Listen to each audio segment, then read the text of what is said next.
Coverage varies by plan. View contracts and exclusions at endurancewarranty.com. If you're driving a car or truck with an expired warranty and suddenly lost your transmission or needed a full engine repair, would a $4,000 repair bill leave you stranded? I'm Danica Patrick. Don't get caught off guard with a vehicle breakdown. Choose the company I trust. Endurance. No matter the mileage, if your vehicle is less than 20 years old, Endurance offers comprehensive auto protection plans for any budget. Protection on the drivetrain, electrical, transmission, AC, and more. Plus, benefits like 24/7 roadside assistance and rental car reimbursement on any plan. Endurance handles everything, from making the claim, through the repair process, to paying the certified mechanic of your choice. Don't get caught off guard with a vehicle breakdown. Act now and get 1 full year of elite benefits. A $2,000 value, free. Visit EnduranceWarranty.com for your fast free quote today. That's EnduranceWarranty.com. Coverage varies by plan. View contracts and exclusions at endurancewarranty.com. If you're driving a car or truck with an expired warranty and suddenly lost your transmission or needed a full engine repair, would a $4,000 repair bill leave you stranded? I'm Danica Patrick. Don't get caught off guard with a vehicle breakdown. Choose the company I trust. Endurance. No matter the mileage, if your vehicle is less than 20 years old, Endurance offers comprehensive auto protection plans for any budget. Protection on the drivetrain, electrical, transmission, AC, and more. Plus, benefits like 24/7 roadside assistance and rental car reimbursement on any plan. Endurance handles everything, from making the claim, through the repair process, to paying the certified mechanic of your choice. Don't get caught off guard with a vehicle breakdown. Act now and get 1 full year of elite benefits. A $2,000 value, free. Visit EnduranceWarranty.com for your fast free quote today. That's EnduranceWarranty.com. This is a podcast from Minute Media.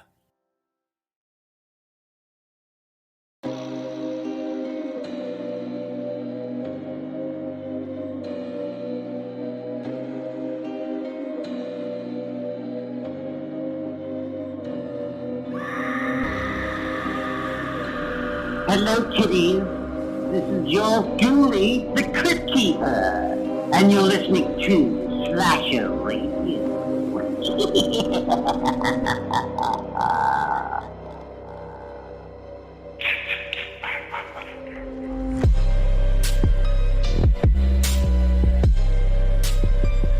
Welcome to Slasher Radio with your host Mikey Bones, Rob Humphrey, and Cat Valor. What's happening, guys? Not much. How's it going?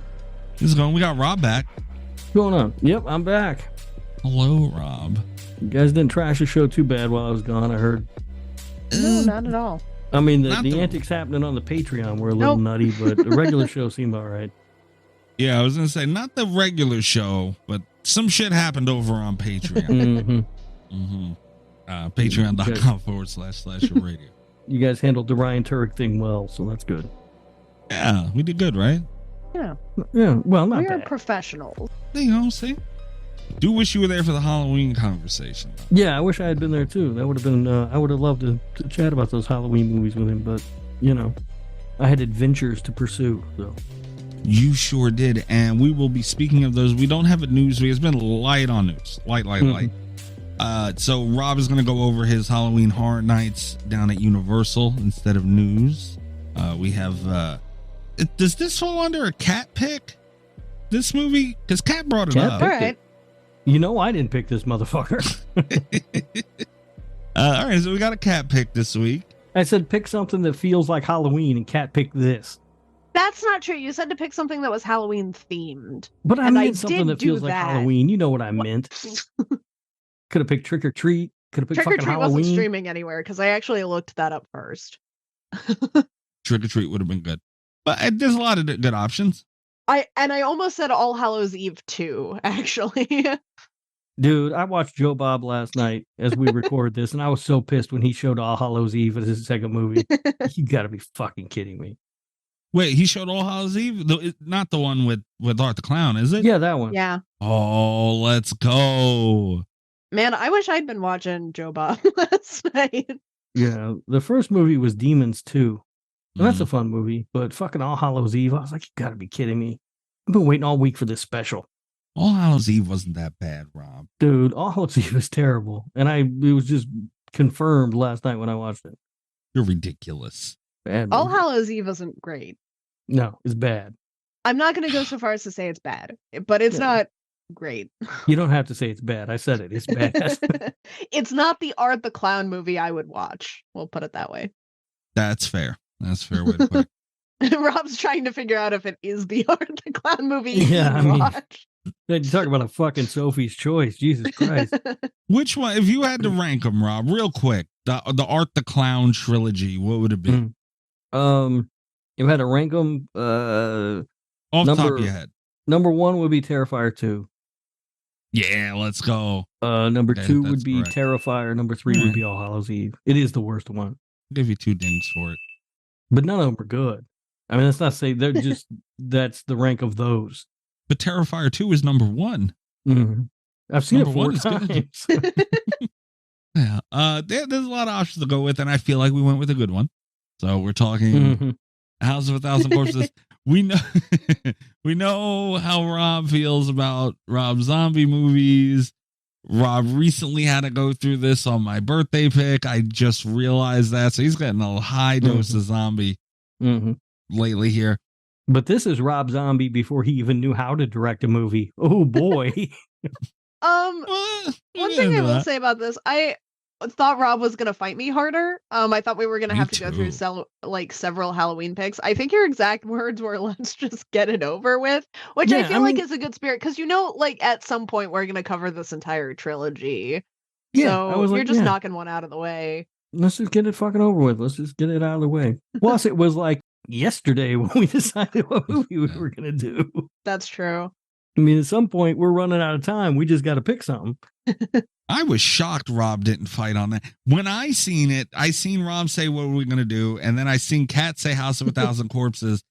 And Rob, he wasn't happy about it by any means, but it looked like he agreed. And there was a lot of messages back and forth. And I didn't read all of them. You're skipping some parts because I did first suggest Slaughterhouse. Yeah, I said no to that. This. I responded. Yeah. Because there was I looked it up and my Roku told me it was not streaming anywhere, which is fine because I have it. But it was like, so I had kind of thought we had decided not to do it, but Mikey found it streaming somewhere. My Roku just fucking hates me. Yeah, it was on Tubi. All right. I found it for you, Rob. See? But yeah, I was going to make Mikey pick the movie because Rob suggested Slaughterhouse and it was like, well, that got shot down and House of a Thousand Corpses got shot down. But it didn't. We're here. No, Tubi, it was nice on Tubi because there were commercial breaks.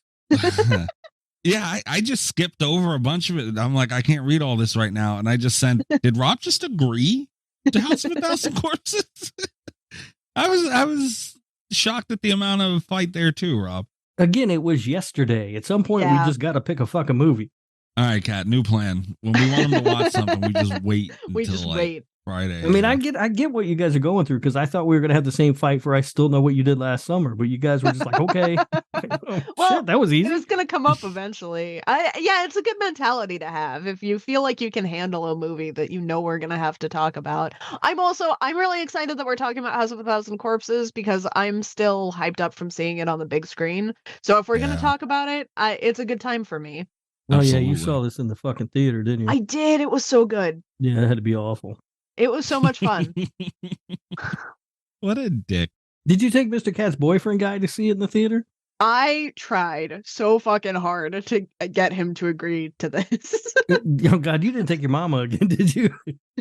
Well, you put that poor woman through enough.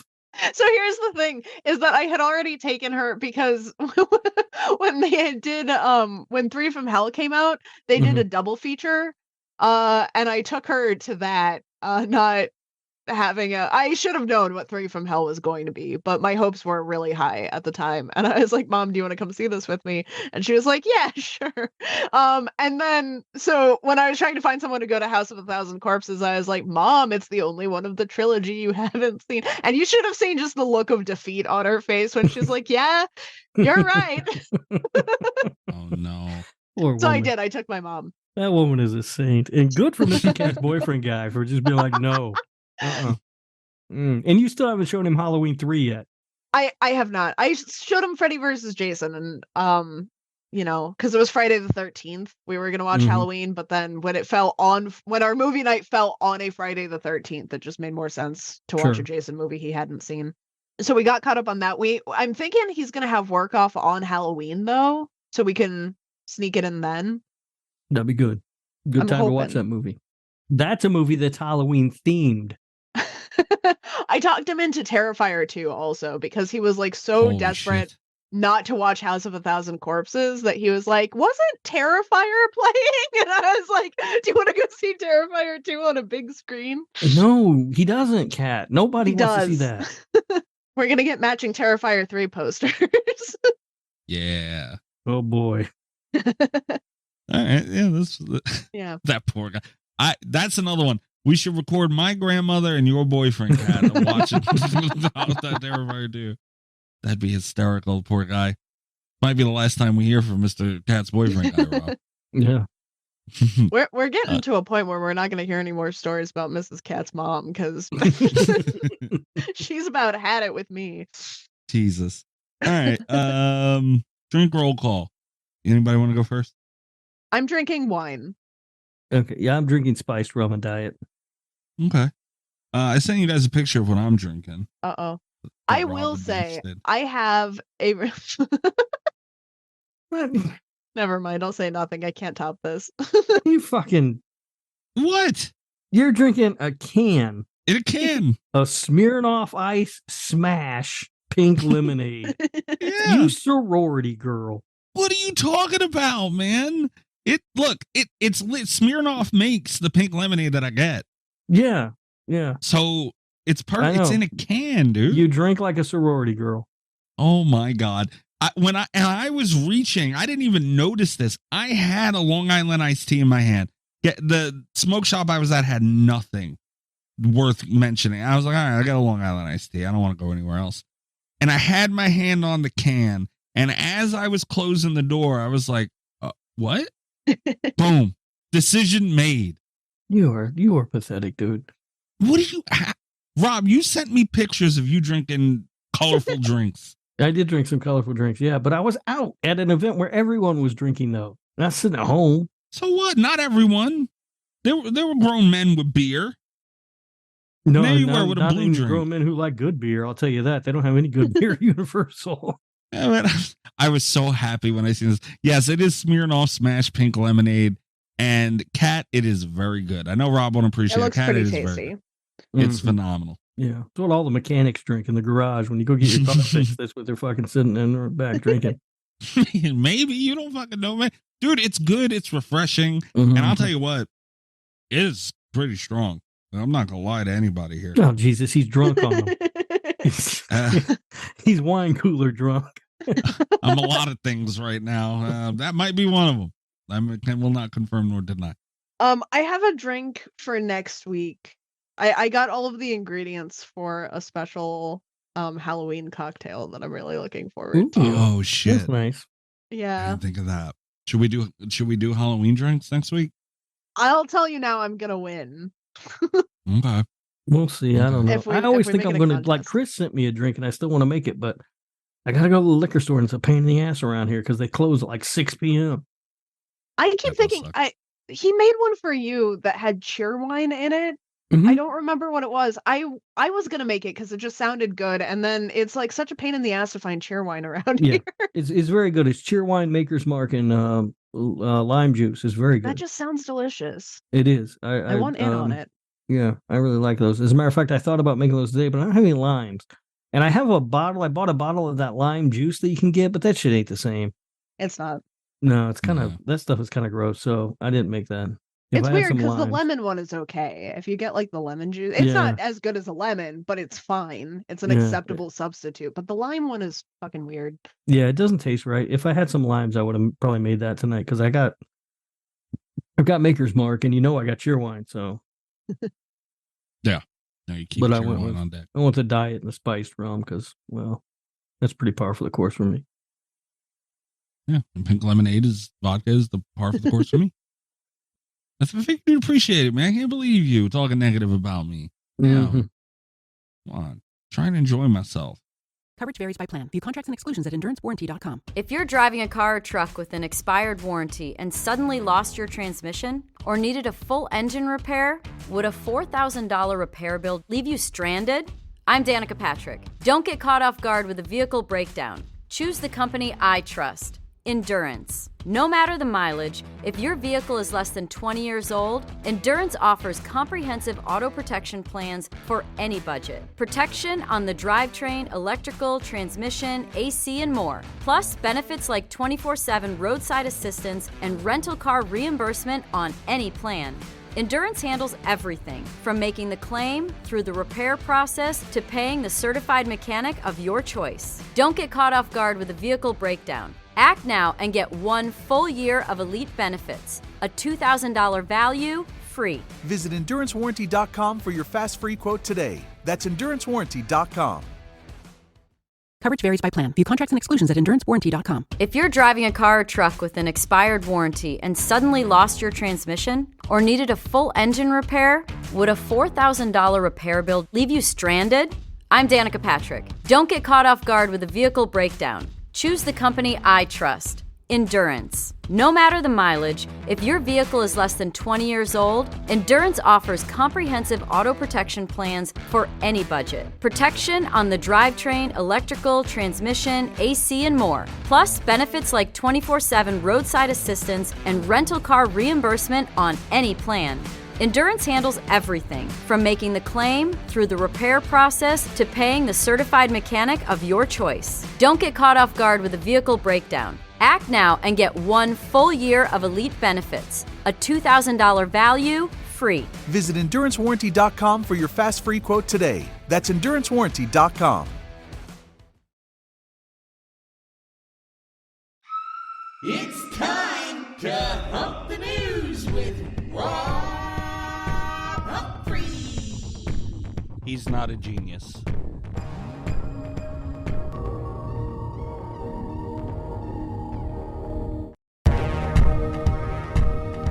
All right, so Rob, do you want to talk about your adventures? Yeah. So I went down to Orlando for Halloween Horror Nights at Universal. It was a lot of fun. I got all choked up. Hold on a second. I'm dying over here. He's too emotional about what a good time he had. Right. Yeah, so I went down on Thursday and decided Thursday night before we get into Halloween Horror Nights and stuff, I finally was going to get a chance to see The Exorcist Believer. People may not know what I've gone through to see this movie. I think I mentioned on the last show that I was on that I had gone to see it, and I took my son, and he started complaining that he wasn't feeling well, and we had to leave about halfway into the movie. And you said you were seeing it the next day. I was going to see it the next day, and then that did not work out either, and I had to leave 45 minutes into the movie. Oh my God. So twice I had seen basically the first half of this film, but did not get to finish it. So I was there, and I was down there, and I was like, I'm doing it. I'm going to go see this movie. They had one showing left, and it was in 4DX, and I was like, all right, I'll go see that. I don't know what 4DX is. I've never seen 4DX, but whatever. I'll check it out.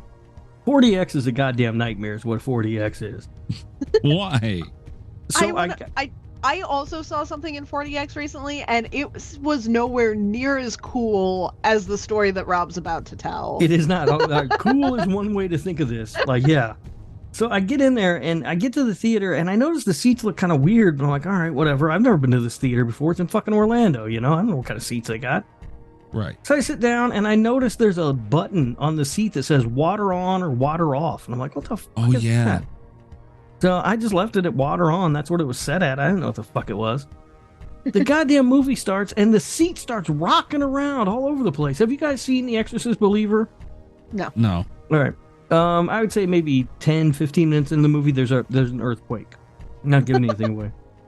This fucking seat's rocking all over the place. If I had had a drink, I would have been wearing that damn thing. There are lights flashing in the corner of the theater. They got these lights like almost like strobe lights, but not quite that fast, but they're flashing off and on. On the other side of the theater, there are these big, like, industrial-sized fans that are blowing, like, wind at certain times throughout the movie. Wow. There's fog machines that are going off at certain times throughout the movie. They spritzed me with mist in the face in certain times in movies. That's how I learned that that's what water on, water off means. If you don't want to be spritzed in the face with mist, you can turn it off, apparently. Did you turn it off after that? Nah. You were already wet. Yeah, I was like, whatever. It was a goddamn Holy theme park shit. ride, and I was just trying to watch the movie. So wait a minute. Doesn't that sound amazing? I No, want it to sucked. go. It was awful. I was so mad. So lame in comparison to my 40X experience. And these seats, when I say they jerked around and moved around, like I'm surprised this theater hasn't been sued for somebody falling out of one of these goddamn things. Like I can't believe they don't have a seatbelt in there. Yeah, Mine I just was shook gonna a little bit. No, these things were rocking all over the place. Yeah, I was gonna ask. It sounded like it would be like a vibration or so. So it's rocking. No. It's so I looked at the seats when the movie was over and the lights came up, and they're basically in groups of 4. So there's like 4 of them, and there's like a rod that runs underneath all 4, and this thing just tilts all over the goddamn place. I picture Rob's old ass getting up at the movie's done. What the hell happened to me? What is this thing? Mad as hell. You know, I don't like it when people talk in the movies or use their phone. Now I got fucking wind and goddamn lights flashing and mist in my face. Oh, that's genius! You spritz everyone in the theater and no one can take their fucking phone out. Holy shit. So yeah, I hated that. That was that was a nightmare. I will never do that again. It was the worst experience. The movie, though, let me just say this real quick. I don't want to talk too much about The Exorcist Believer, but I want to say this. This movie is better than people are giving it credit for. It's not a great movie, but it's fine. It's by far the best Exorcist sequel, although that's a very low bar. Yeah. But it's a fine movie. Like there's nothing wrong with it. I have a question for you about it being the best Exorcist sequel, though. What? Because people have 3 has a cult following. I don't understand it, but like, you know, 3 is it better than people say that 3 is? No, because people act like 3 is better, as good as the original, but it's not. 3 is the Exorcist 3 is a jump scare that is really good, surrounded by a really shitty movie. Like 3 isn't good. Like I don't know why. That's kind of where people, I stand with it. Yeah, I don't know why people think it is. It's not. It's not a good movie. And people will defend it, and they'll be like, "Well, you know, William Peter Blatty directed it." And I'm like, "Oh, that's great. The novelist directed it. Fantastic." You know, how about we let a guy who directs movies direct something? Yeah, no, it's like, is it as good as Friedkin's original? Of course, it's not as good as Friedkin's original. Nothing's as good as that fucking movie, you know. But that is kind of the bar that people compare movies to. Right. And yeah, that's it. But it's Believer it's a fine. It commits a sin in that it introduces a lot of interesting concepts and ideas, but then it doesn't explore them enough. What I'm hoping for, knowing David Gordon Green and how the Halloween trilogy played out, is that in the next films we're going to get those explored more and more. I don't know, though, because now the news is going around that he might not be directing the next one. Yeah, this was not well received. Yeah, and I don't know why. It's fine. There's nothing wrong with it. It is better than any other possession movie you were going to see that's not called The Exorcist. Like, it's better than The Pope's Exorcist with Russell Crowe, I'll tell you that. It's better than Pray for the fucking Devil or The Exorcism of Jane Doe or whatever the fuck that bullshit... Not Jane Doe, that's the autopsy of Jane Doe. What's the one where there's a fucking trial? Emily Rose? Yeah, Emily like Rose, fucking CSI Exorcism. That fucking movie. That's fair. You know, it's a fine movie. It's not perfect, but it's good. I enjoyed it. So, you know, and I was getting jerked all over the place and fucking water spritzed in my face. Who knows how much I would have liked it had it been a normal goddamn movie. Rob, would you? I agree.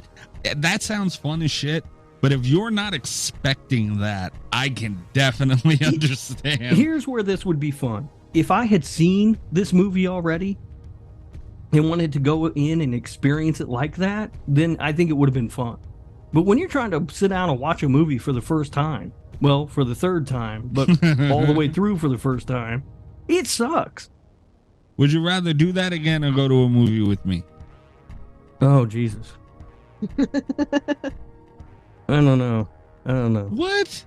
You mean you don't know? I don't know, because you sound like a nightmare at the theater. I'm not that bad, man. I'm going to say something to you every now and then. But that's No, it. you're not. You don't talk during the Yes, movie. I am. And we're not sitting with a seat in between us either. We're gentlemen. We're going to go in there together as a unit and we'll sit together. No, we're not. We're going to have a seat in between us for the popcorn and stuff. No, put the popcorn on your lap, man. You want something? I'll give it to you. No, that ain't happening. No. Unbelievable. But so that was Thursday night. That was also the night I was in Ollie's live stream. You saw me pictures of me chilling out by the pool. Yeah, in your tie-dye Crocs. My tie-dye You should Crocs, be- my Joe Bob PJ pants. You should be Good ashamed of pants, yourself. Yeah. As I told you There you that go. night, I paid for my room. That hotel was my house until Sunday when I checked out. That is an interesting thought. Yeah.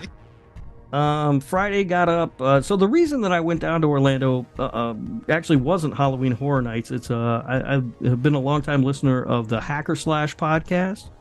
Mm-hmm. I'm always in their Discord talking to people, and they decided to do like a meetup and a special 300th episode live show thing. So then I met up with a bunch of people from the Discord. People had finally started to slowly trickle into town, and we hung out. It was Friday the 13th, so there were cheap tattoos happening. We I got a Freddy glove tattoo. You sure did. Yeah. Shame on you. And well, it's a good looking tattoo, Don't- man. It's a Shame him. beautiful He's tattoo. living his best life. After Yeah. all the shit he talked about Freddy Krueger, yes, shame him. How No, dare you don't have you? to shame me for nothing. I got a nice looking tattoo. How'd you get And, that tattoo again? Huh? How'd you get that tattoo again? It was they were doing Friday the 13th special Oh, at the tattoo parlor. okay. There was you mentioned that a woman talked you into a tattoo and all that stuff. How'd you, Rob? I gotta know. I don't want What? to take up too much of your portion with this, but how did you get this woman to talk to you and everything else you did wearing? No, a all right. turtleneck and shit? So the myth of this woman is highly exaggerated. All right, she was one of the people that I've talked to in their Discord. She was there for the EyeRChris show.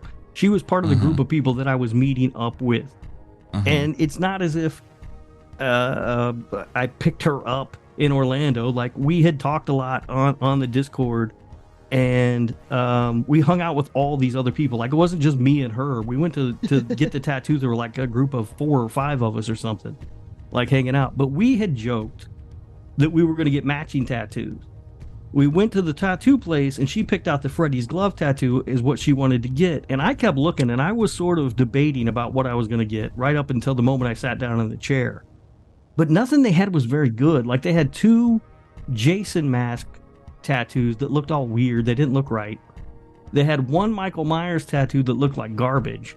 And they had the only other one I considered was they had a creature from the Black Lagoon, like just the creature's head.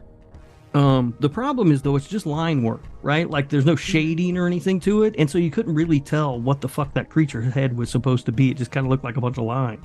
That's fair. So I was like, there's nothing here I really want. We joked about getting matching tattoos. Fuck it, I'll get it. Why not?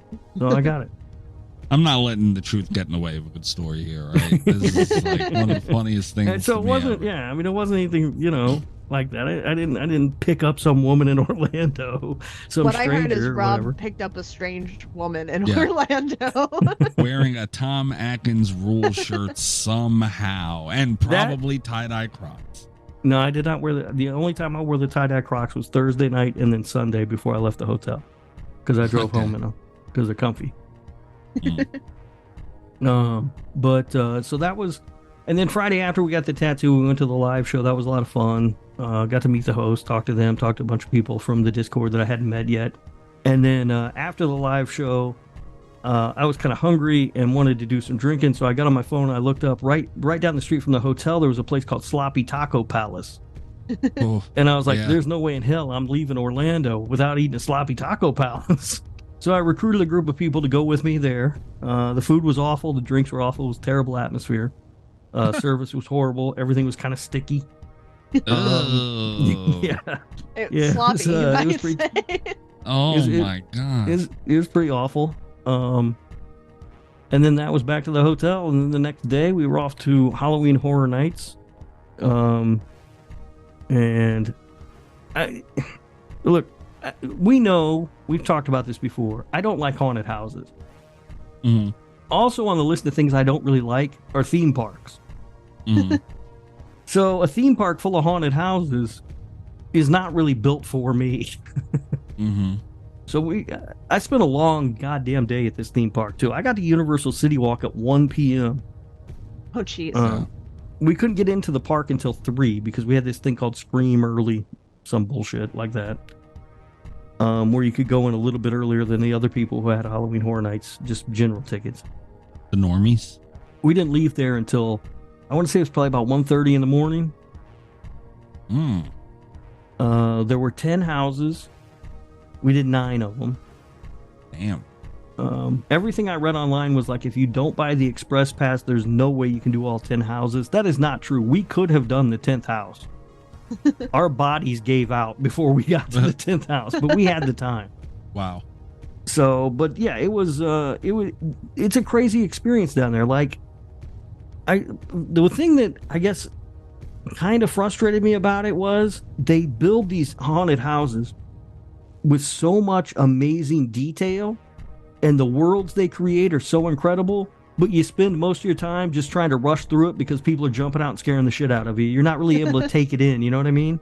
Yeah. Like, I wish there was an option to go through these fucking houses without all the jump scares and bullshit, so I could just admire the work that they did to create these sets and these sort of worlds. It's really incredible. Well, then you wouldn't be able to get through all 10 houses. No, you're right.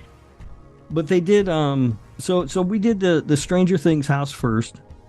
They did an incredible job on that house, although I will admit that a lot of it I did not see because I had my eyes closed or I was staring straight down at the floor yelling. I came out of that house and people asked me how it was, and I told them it was the worst thing that's ever happened to me.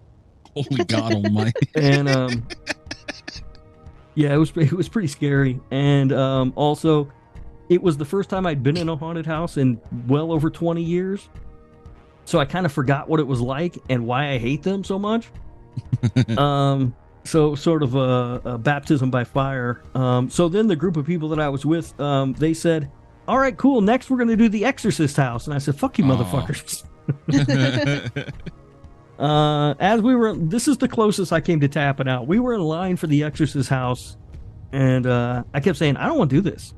Like, why are we doing this? This is dumb. I don't want to do this. And then somebody else that we knew from the show, one of the hosts of Hacker/, actually came walking by. She had just gotten out of the Exorcist house. She knew that I was afraid of these haunted houses and did not want to do them. And I said, hey, come here. What's it like in there? And she said, what do you think of Stranger Things? And I said, it's the worst thing that's ever happened to me. And she said, you need to prepare yourself. And I said, what? And she said, just trust me. You need to prepare yourself. Oh, man. She was not lying.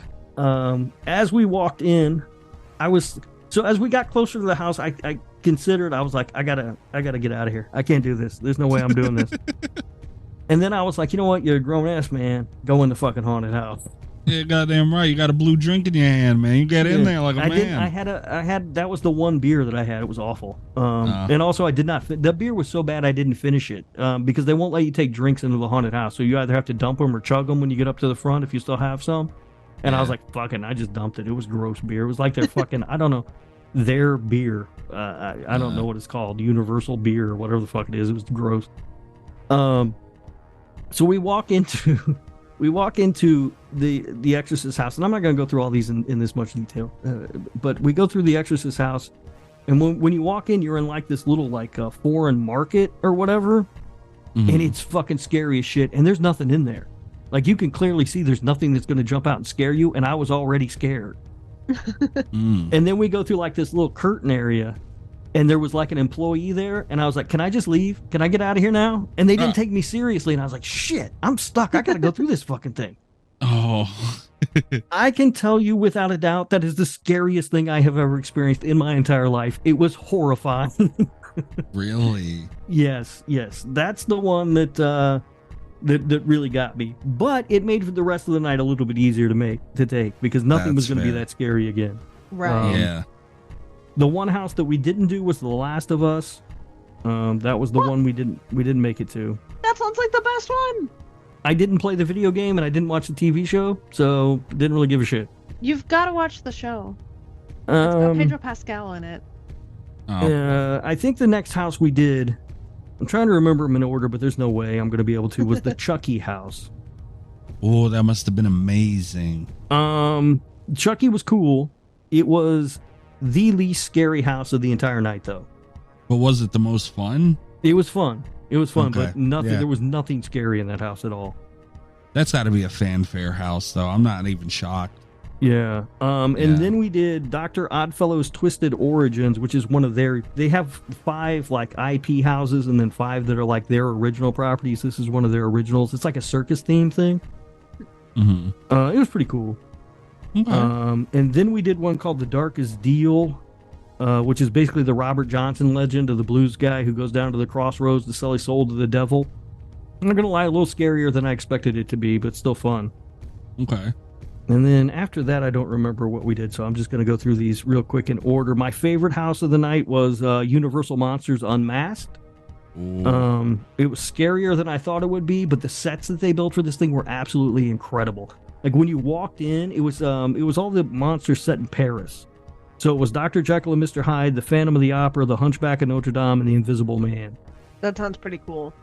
Did it have the stupid fucking suitor? No, it was old school. Yes, let's go. Nice. Yeah, and when you walked in, it was like there was like all this flashing lightning going on the walls and stuff, and they had like this mist that was falling down like it was raining. It was fucking awesome.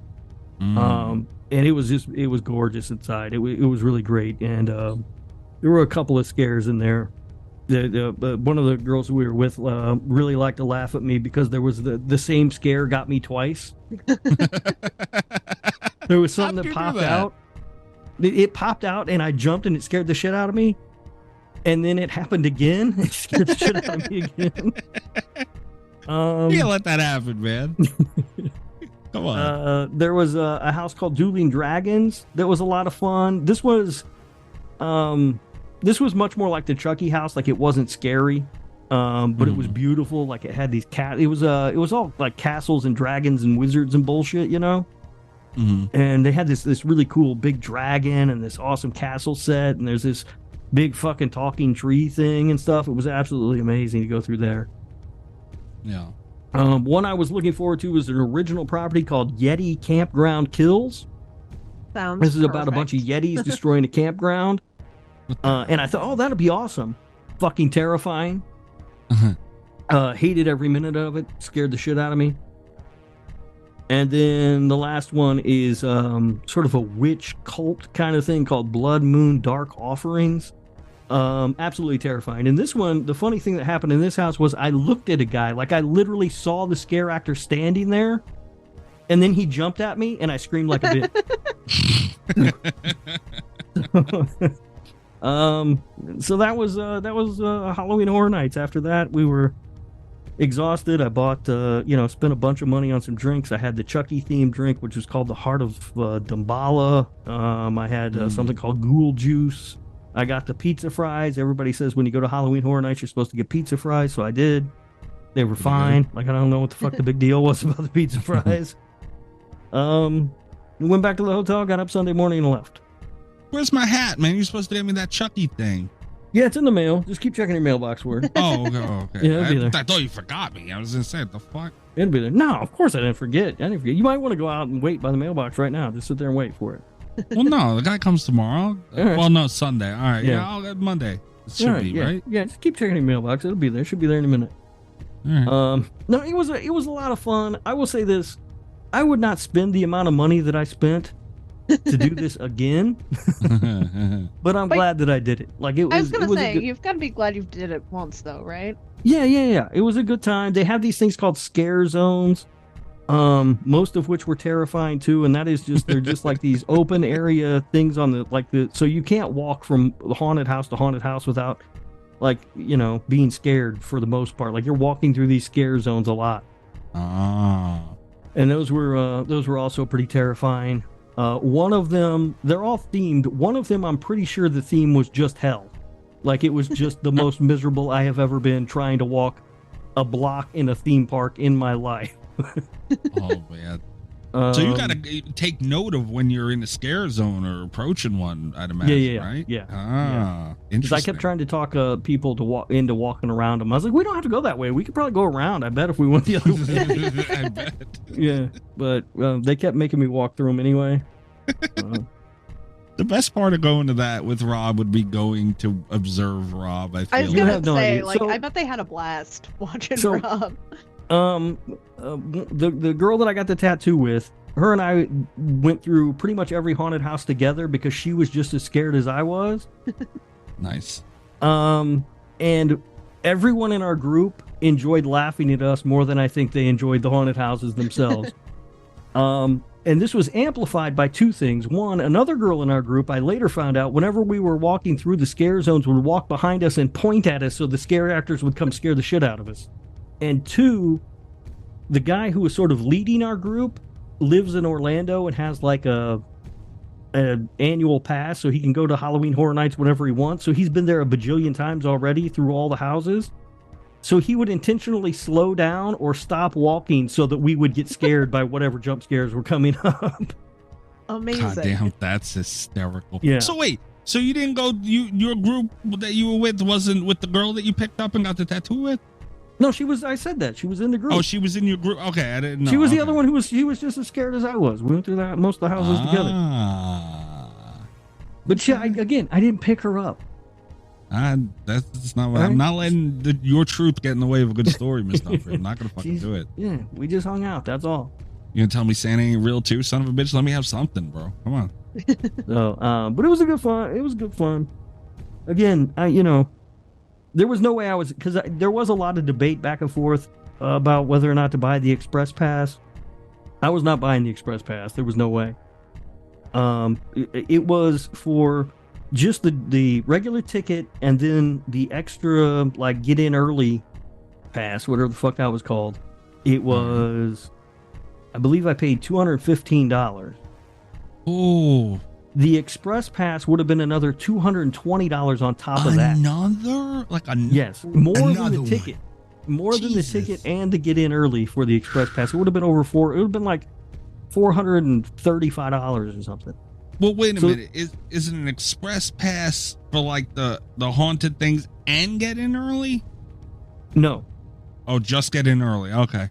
No. So the ticket for the actual event was $175. And then I paid like $40 extra for the get in early. The Okay. express pass was another $220. Okay. And what that does is that just allows you to go up to the front of the line basically at every house. Whenever I've heard that when people do that now, those lines are long as shit. Not as long, obviously, but they're Right. getting pretty long Yeah, too. Is what I mean, a lot of people do it, yeah, because that's the common belief is that's the only way you can do all 10 houses. fair, yeah. We didn't find that to be true. Now, a part of that is, though, that we had this guy who was like a Halloween Horror Nights fucking expert because he'd been there so many times. That's awesome, though. And he was like, so what we're going to do is we're going to do this one, we're going to do this one, then we're going to walk over here and do this one. Like, he knew where we needed to go, like where the lines would be the shortest. And again, we could have done all 10 if we weren't all just like, Right. we've been here, fucking 10 hours. Like, let's go home. This is exhausting. I've had the shit scared out of me. I've spent all my money. I'm fucking tired. It's Florida. It's hot as shit. It's muggy as a motherfucker out here. Let's go Yeah. home. I got this dumbass shirt on. Yeah. That's awesome, though, man. No. And let me ask you this really too. Fun time. Absolutely. Let me ask you this too. Because you had sent us a picture of I'm very incapacitated right now. Mhm. I think it was like a little hut, like a gift shop or something. I think it was Chucky. Yeah, that was a food stand. Yeah. Okay. Oh, that's also. How was that shit? Like the stands, the merch shops, like shit like that. Because that's a whole nother world of it. So mostly they weren't that bad. I mean, I was expecting the lines to be god awful at places like that because that's usually my theme park experience. But they have Right. enough of them set up around the park that the lines were never really bad. And I mean, as far as like merchandise stuff goes, there are gift shops everywhere selling Halloween Horror Night stuff. So yeah, that wasn't a problem at all. Oh man, none of that was must an look issue. Great. And I mean, stuff was expensive, but again, you're in a yeah. theme park. What the fuck Right. are you gonna do? Yeah. That's fucking awesome, though, man. So yeah, that was Halloween Horror Nights. It was a lot of fun. Again, for that kind of money, I would probably never do it again. But if you're really into that kind of thing, then I recommend it. I recommend it for anybody who to go down and check out. Do it at least once. Yeah. Now I was thinking about it this year, man. Eventually, I gotta get down there, man. And it's Universal. Like I said, the houses, everything looks fantastic. Like a lot of the houses are done on their sound stages that are there. So, I mean, they just look fantastic. I mean, everything is terrific. It's not.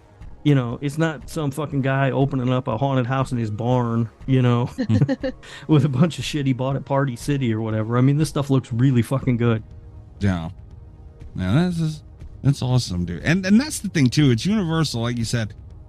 Disney gets a lot of the Orlando, the Florida love for that stuff, and rightfully so. I do love Disney World, but I would rather go to Universal. Well, I tried. Day. They have like Mickey Mouse's Halloween Adventure or some bullshit there at Disney, and I tried to get everybody to forget about Halloween Horror Nights and let's just go do that. That'd be spooky and fun, right? But they really wanted to do Halloween Horror Nights, so I ended up there. Standing next to Goofy in your Crocs. Yeah, fucking. But yeah, it was a lot of fun. But be prepared because this shit is scary. Good to hear. That's awesome. Good to know. No. All right, America. Thank you on the insight, Rob. Yeah. Good for you on going, man. And I'm drinking my rum and diet tonight out of my Halloween Horror Nights Blinky cup that I got. Wow, Blinky cup. That sounds like a grown man. Yeah. Listen, here's the deal. You buy a drink in a Blinky cup. It's a souvenir Blinky cup. You get it for normal price, and then you refill it all night with drinks. Oh yeah, like $4 cheaper. I'm not mad at you for it. I'm just saying you were making fun of something I was drinking earlier. You drinking an LED cup. Yeah, well, I mean, the drinks were not bad. I mean, that Chucky one it was a little too minty for me. But they had another drink there called Ghoul Juice that I thought was really good. Ghoul Juice. It's gross. Yeah, it's pretty gross. But gross name, but it's a good drink. Yeah. I don't know. And then they had another one I was going to try, but it was made with gin. And I was like, I'm old, but I'm not gin old yet. Not yet. All right. Kudos to you, Rob. Yeah, a lot of fun. I had a good time in Orlando. I think I'm older than Rob. Are you gin old, Kat? I'm gin old. Ugh, I can't. It's like drinking a pine tree or something. I don't know how the fuck old people do that. There's always old people drink gin. I would never drink like straight gin, but if it's in something, I'll drink a gin and tonic pretty happily. I will not. I went through a phase where I drank a lot of vodka tonics at the bar, and they would bring me gin and tonic a lot, because that's the typical drink, and I would be like, no, take it back. Take it back. Take that shit back. Or leave it here, I'll chug it, but you're bringing me a vodka tonic. That's what I ordered. All right, fair enough. Okay, so we'll take a quick break, and we will be back with House of a Thousand Corpses. Hell of a deal. Oh, Rob, you didn't hear my Chris button. You heard it on the show. Yeah, I heard it. I like that button. Hell of a deal. Hell of a deal.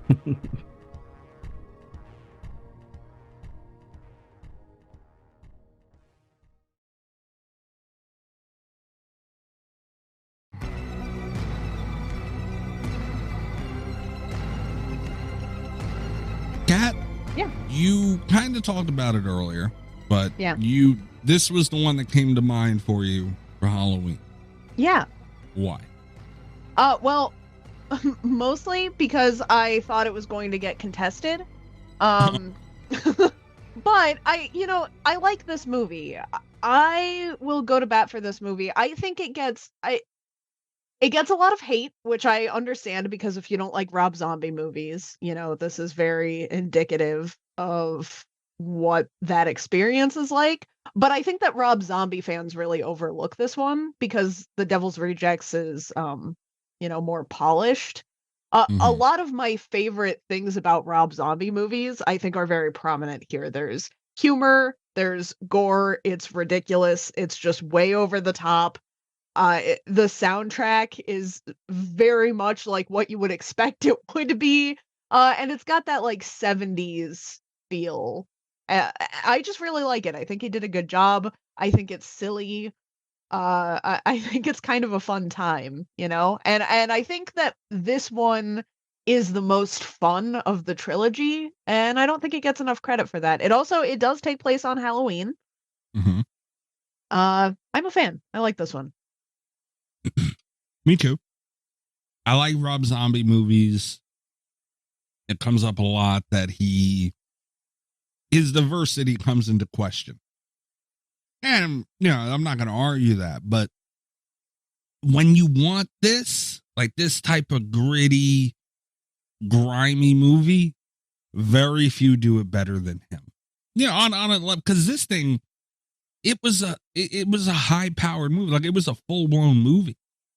And it looked great for someone. And I know Rob Zombie's not like a struggling director or nothing. Like, he's got money. I understand. But still, like, he surrounded himself with people who knew what they were doing, and he put together a great project. And kind of like Kat said, this is a Rob Zombie movie through and through. It sure is. And Rob mentioned it earlier as well, that this is before Rob Zombie. Like, when I explain this movie to people who haven't seen it, or even if I'm talking with people about it, my favorite thing to say about The Devil's Rejects is it was Rob Zombie learning how to make a movie. Like, he didn't know what he was doing. He just went in, and I'm going to be honest, for someone just learning how to make a movie, it is not that fucking bad. If you give an inexperienced director, brand new amount of money that he threw at this thing, they can get ridiculous. And he did get ridiculous, but it was like a controlled ridiculous, where it was everything that he was building towards, and it just worked, man. Like, I know it's not a textbook movie, but it's a lot of fun. There's not many things you could watch like The Devil's Rejects, and there's a lot of the stuff that you can watch that's like House of a Thousand Corpses. A lot of the stuff that's like House of a Thousand Corpses that you can watch came out because of House of a Thousand Corpses. Yeah. And that's kind of like, this thing is great, man. It's art in its own way. It's truly unique, and it's a lot of fun. And Rob, as much as you say I don't like fun, I don't know how you don't like this. As a horror fan, it's so much fun. So go ahead. Oh, this movie's awful. The script is awful. By and large, the acting is awful. Oh. It is shot terribly. Oh, come on. It doesn't make any sense. And it's not fun. It's not good. It's a waste of talent. I'm gonna let a lot of those pass. But it's shot really well. Like, no, it's it looks bad. edited I don't think it looks well. good at all. Oh, come on. And you can tell he doesn't know how to make a movie because he doesn't know how to transition from one scene to another without putting something in between the two. That's fair, but it worked here. No, super annoying. It was like between every scene, between each scene, there was just snippets of nonsense. It was awful. You didn't like that? You didn't enjoy the just snippets of nonsense? No. Huh. No, because it just reeked of someone who doesn't know how to make a movie. Well, he didn't know how to make a movie. But he was figuring it out. He wasn't completely new to this, though, too. That's the thing, though. He was in a huge rock band in the 90s. They made plenty of videos. He had been around sets. Like, he wasn't this completely new director who walked into it. Like, he had been exposed to, how these things work before. Yeah, but dude, shooting a movie and shooting a music video are very different. He knew his way around the set, sure. Like, when I watched it, I did keep telling myself, this is his first movie. It's still bad. No. You can tell that he's, like, passionate about this. He's having fun.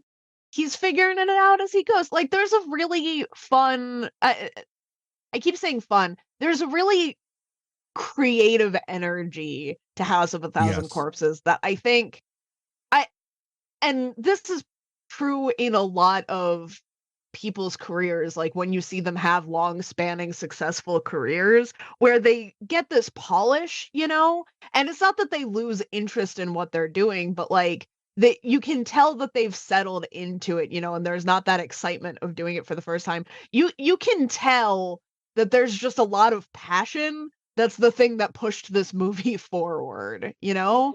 Right. And having passion is great, but it doesn't make your movie good. No, but like it's something that I really appreciate about this movie more than it's an energy. Most Rob Zombie movies, because yeah, there's that energy where it's like they're getting together, they're making it happen.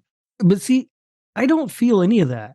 I mean, I found this movie for a large chunk to be really boring, and it's only 89 minutes long. And we spend a lot of that time where nothing's really happening. We know stuff is going to happen, but nothing's really happening, which I don't hate in a movie if you're developing characters. But the characters aren't really being developed either. It's just nonsense that's going on. It's a fucking talent show. It's fucking, it's what the fuck? I mean, it's a mess. I wouldn't say all the characters weren't developed. We got a good amount of time with Captain Spaulding to open the movie. And then we seen Otis, who was talking to those girls that were all, tied up and whatever was going on there. Yeah, but those are the characters I'm not supposed to give a shit about in this movie. I'm supposed to care about Rainn Wilson and Chris Hardwick and the other two chicks. No, you're not. You're watching a Rob Zombie movie, man. And by the way, Otis and Baby, they do not feel anything like the characters that show up in Devil's Reject. Like nothing. Those are not the same characters. They might have the same names and they might be the same actors, but those are not the same characters. If I had permission to like redo any, to do my own timeline of any franchise, I would do the other two. I would do two more House of a Thousand Corpses movie that keep the Dr. Satan thread going, and where the Firefly family is the one that we get in House of a Thousand Corpses, because it is a very different. And I am interested to see when we get to Portnoy's, like where this falls for you, Rob. I know you don't like this movie, but a lot of the complaints that you had with Devil's Rejects, I feel like are different in House of a Thousand Corpses, because I don't feel they do spend more time on the villains, developing the villains. They have more backstory. They have more screen time. They're definitely the focus, but you're not supposed to feel bad for them in this. Like, it's not asking that of you. It's not putting them up against anyone more annoying or worse, Mm-hmm. Like, they knew that they're the villains in this movie, which I think is my favorite aspect of it overall. Other than I really like the Dr. Satan story. I like that they almost kind of forget about it, and then right at the end they toss it back in there. It's like, oh yeah, we're doing this. And I'm like, what? Yeah, that was just dumb. I mean, the whole Dr. Satan thing was stupid. I'll agree with that. It's stupid. That character's stupid. The giant burned guy's character, whatever the fuck, that one's stupid. There are a lot of fucking characters in this movie, first of all. There's a lot of Firefly fucking family characters. I don't know who the fuck they are, where they came from, or what they're doing in this movie, because none of it's explained to me. I feel like you're looking for rules that don't necessarily... Dude, this guy does what the fuck he wants. And that's kind of what I like about Rob Right, but that Zombie. doesn't make it good. Like, there are ways that you can tell a story, and you can break from the conventions of telling a story to tell it in your own way, but you still have to tell a story. He did tell a story. No, he doesn't. He just presents a lot of nonsense. He did present some nonsense at the end, but throughout the movie, it was pretty cut and dry, man. These good old-fashioned white folk, they found themselves in a fucked up spot of town, man, with some fucked up people. And that's not a story, though. That's the thing. I don't know any of these characters to give a shit about any of them. And I don't even really, towards the end of the movie, I don't even know what's happening. At some point, she's in a tunnel running around. I don't know where the fuck that came from. Like, this movie is a jumbled fucking mess. Again, I think you're looking for rules, man. He's clearly, he wants you to know the villains. He wants you to know. Yeah, but I don't even know them. Yeah, you figured out what they were. It was. I mean, I know Spaulding, sort of. I mean, it's not even revealed he's a villain until the end of the fucking thing. Okay, That's I well, know. he does kill a guy in the intro. The guy that was trying to rob him? Yeah. Well, yeah, the guy fucking came in with a gun. I'd have killed him too. Given a chance. You know what I mean? Awesome scene, by the way. No, stupid scene. Stupid. Rob. That scene, you know what that reeked of? That entire robbery scene reeked of Rob Zombie trying to write dialogue the way that Quentin Tarantino does, but being Rob Zombie and not Quentin Tarantino. You know, I never knew why Aw. I liked that scene. That might be it. It was Come it on, was man. terrible. It was the worst knockoff version of Tarantino ever. It was terrible.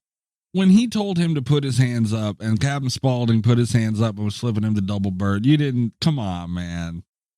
I saw Nothing? it. Yeah, it's stupid. No, it was, dude. That's our introduction to the movie, and he stands. Captain I Spaulding. know Sid that's the Haig. problem. Take back what you said about the performances, man. Sid Haig was incredible in this. Sid Haig was good. He was good. Okay. Everybody else in the movie was terrible. Bill And there- What about Moseley's Rainn Wilson? terrible.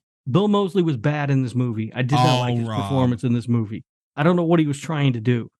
And look, I will admit this about his performance as Otis in this movie. I have seen Devil's Rejects more times than I have seen this movie. I am probably more comfortable with that version of Otis than this version of Otis. And I don't think it's necessarily his fault that it's not the same character in the other movie. But I I agree did with not that. like this version of that character. So and maybe that's me blaming that on him when it's not really his fault. But I found Sherry Moon Zombie to be overly annoying in this movie. And I'm not a person who slams her as an actress. I think she's fine for what she does in these movies, but she's super annoying in this movie. The other performers, whatever. But I mean, you've got Rainn Wilson, you've got Chris Hardwick, you've got people who are decent at least, and they're not good in this movie. Okay, Rainn Jesus Wilson Christ, was man. pretty good in this, I think. No, he wasn't. He was fun. He was charismatic, which is not something that we get to see Rainn Wilson do very often. Yeah, see, I didn't find him charismatic at all. I just found him to be Rainn Wilson, who shouldn't I try think- to be charismatic ever. I think in a weird way, this is his most charismatic role, which is crazy. It's a weird role for him to have. Like, if anything, I would have flipped the two of them. Yeah. I don't know. I admit it. I noted that rather. This is a very interesting, and because I've seen House of a Thousand Corpses, I've seen Devil's Rejects more as well, and I do like Devil's Rejects more than this movie. But this is like to me, because I've seen Devil's Rejects more, it's an interesting Otis, even though this is the Otis we first see. But I do like the Devil's Rejects, and even Three from Hell, because it was like a carryover of that Devil's Rejects character. And I did note that this is it's a different Otis. He doesn't And- even look the same. He has a different look in this movie. His He hair is does. different. Yeah, it's fucking weird and stupid. feel- I don't understand. I felt like he was going for Chop Top again. You get that vibe, or was it just me? Not I full might blown have- the character, but looks. I could see a little bit of Oh, that. well, yeah. looks. Yeah, Yeah. because it looked. I got very much Chop Top vibes, and He should have just played Chop Top. That would have made it better. in this movie. Um, Yeah, Devil's Rejects, no. But I didn't mind it. Like, it wasn't like he was bad. I mean, he was playing this cult or whatever the fuck these people are, man. He fit in. He was perfect for what he As what much he, as anybody I could. really- So this is something I'm going to have it. I was kind of hoping Rob would back me on this, and it seems like he's not going to. I actually like Otis's character. Not like's the wrong word. I find Otis's character more interesting in House of a Thousand Corpses than I do in Devil's Rejects because he is scarier. I think he's creepier. He's skeezier. They don't try to make you sympathize with him. He's not like a vigilante family man. He's like the black sheep in a family of monsters. But it doesn't make him good. It just makes him like a different kind of evil, which I thought was really interesting. He's like going through his rebellious anarchist phase in just this really fucked up family, which I thought was interesting. I don't disagree with that. I mean, I don't know that I would go so far as to call him interesting, but I don't. See, you like, know, I would rather see this version of Otis than, like, because I do feel like he gets, like, really just, like, kind of this family's equivalent of, like, an alpha male in Mhm. Devil's Rejects, where he's like, I've got to protect my family and I've got all these big guns and don't Right. you fucking look at my sister, you know, like it's like a weird, it's a shift. And I Mhm. think that that's a lot easier to pull off. Like, I think this had, I don't want to say more nuance because it's a Rob Zombie movie, but like it had a different angle that we don't get to see very often. Yeah. I mean, to me, that it was just I wasn't expecting that because I have gotten used to the Devil's Rejects version of Otis. So to see him in this movie where he's nothing like that, Right. it's kind of like, well, what the fuck? This isn't even the same character. And again, I was blaming that on Bill Moseley, and it's not really his fault. That's Rob Zombie's fault. He didn't write the same character consistently across the two movies. No, there's a hard shift in between House of a Yeah. Thousand Corpses and Devil's Rejects. But for the record, I don't like Otis in either movie. Jesus. Yeah, I don't mind him here at all. It was just different. That's all. But yeah, I like the character in both. I don't know, Rob. You fucking, I'll get you, man. It's a mess. Like it's what do I say? That is my complaint about a lot of movies that you like, Mikey. And I don't know what it is that you find appealing about these movies. Like Terrifier 2, I always say the same thing. It's a fucking mess. But that's okay. No, it's We're not. in the It makes it unpleasant to watch. We're watching horror movies, man. This is a horror movie. It's a different genre of it, sure, but you know, like at its core, like that's what it is, man. It's Right, just I got a get that, bunch but of- I've seen good horror movies. right, and this isn't one of them. There's all different kinds, man, and just it being balls to the wall and doing its thing and not giving a fuck and throwing. That's the thing too. They didn't throw an excessive amount of blood. You know, they kept it. It was a really good balance, man. It's a gritty movie. You're not going to get textbook from a gritty movie, and there's room for those. You can. Texas Chainsaw Massacre does it pretty well. I don't have any complaints about that movie. Yeah, but very different approach. To me, it's just a mess. There's too much going on and too short of a runtime where you cannot possibly explain to me who all these people are and what is happening. What I just heard is that Rob wanted this movie to be longer. If it would be better, then yes. Because what I've got now is an 89-minute movie that feels like it's 3 hours long because it's just nonsense and I don't know what's going on. I'll give you a little on that. This watch, I don't know if it's this watch. I never really noticed this before. At least it didn't stick out. It felt a little long.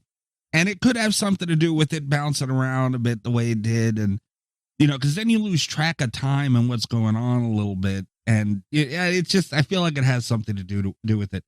So I'll give you, it did feel a little long. And that's when you don't have the experience to structure a movie properly. I feel like that's where that comes from with Rob Zombie's inexperience, which he figured it out eventually. But with this one, you know, it was a little erratic. It did pop around a little bit, and I'll give you that. It felt a little long, and it wasn't that it was a long movie in sense of time, but if you shorten it, then it's like, you know, is it feature length and you get into all that shit? So I don't know. I would have given it the pass since it's his first movie and you can cut out certain things just to save time. And yeah, I wouldn't have been mad at that. But I mean, you don't have to shorten it. You just have to make better use of the time that you have. That is true too. But You know? I'm saying in the finished product that he did, you're better off shortening it. You're right though. That is an option. But fuck, man, can't make you happy at all. I wouldn't want it to be short. Like you thought this was going to make me happy. Like that was the goal of this movie. We're going to watch this and Rob's going to love it. Come on. That's like me expecting you to give The Cabin in the Woods a good score. Come on. You guys did somehow.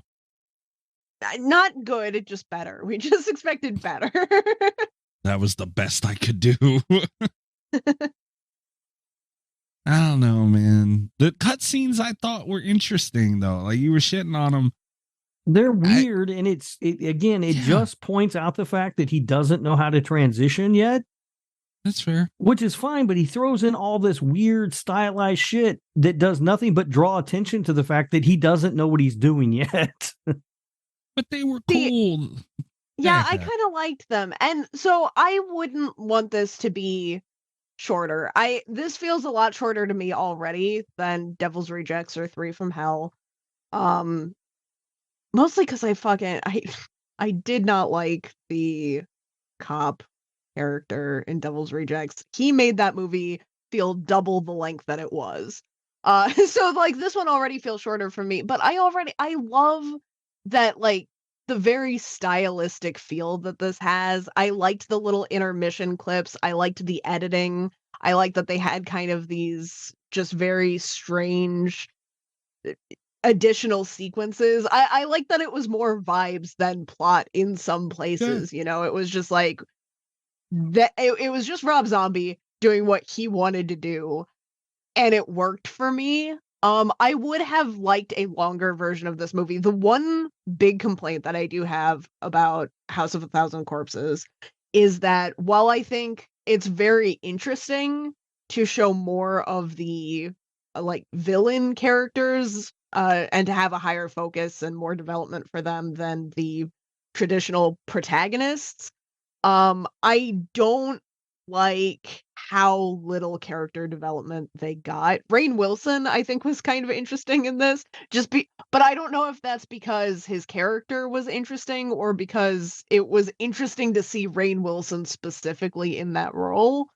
My one complaint, and where I would have used like the extra, if I could have made this movie 30 minutes longer and been able to tell the two women apart in this movie, that would have been great. Yeah, those two women did have sort of a Saw whatever thing going on where they looked like they were the same person. They're interchangeable. Yeah. I've probably seen this movie more than like either of you, very possibly more than both of you put together, and I cannot tell the two of them apart.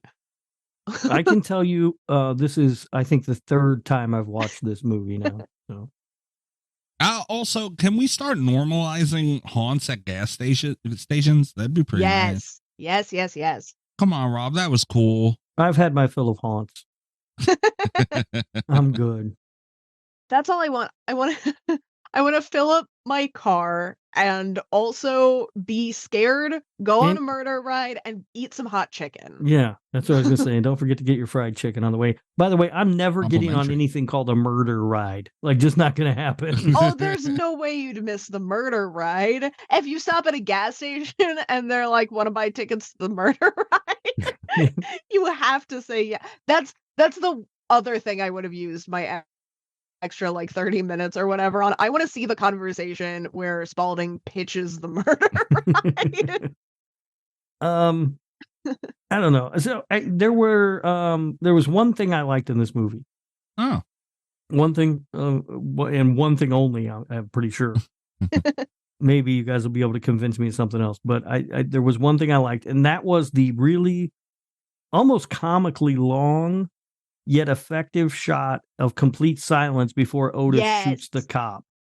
I love done that shot perfectly. It was so great how the camera sort of swooped up and everything, all the sound just disappeared, and you're just waiting. Like, you know he's going to shoot this guy, but they hold it just that extra little bit longer than you anticipate, and that was really effective, and I really did like that. Mm-hmm. Yeah, there were a lot of good spots in this movie. So yeah, for like a 20-second clip, Rob Zombie really directed. Well, hey man, another thing that I pointed out, I noted down about this movie, the sets looked great, and like even as down to as simple as when they got to Sherry Moon Zombies, their house, and they're sitting at that table with all the candles on it. Like, that looked cool, man. It looked stupid. The only thing I kept thinking is, who the fuck had to light all those candles? Oh my God. Can you imagine sitting there having to light those candles one by one? Wow, there's no fucking way. I hated that.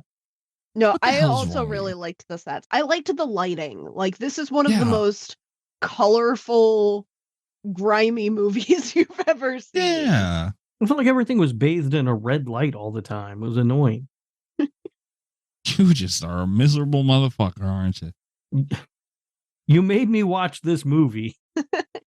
I brought it up already, but I really love the editing in this.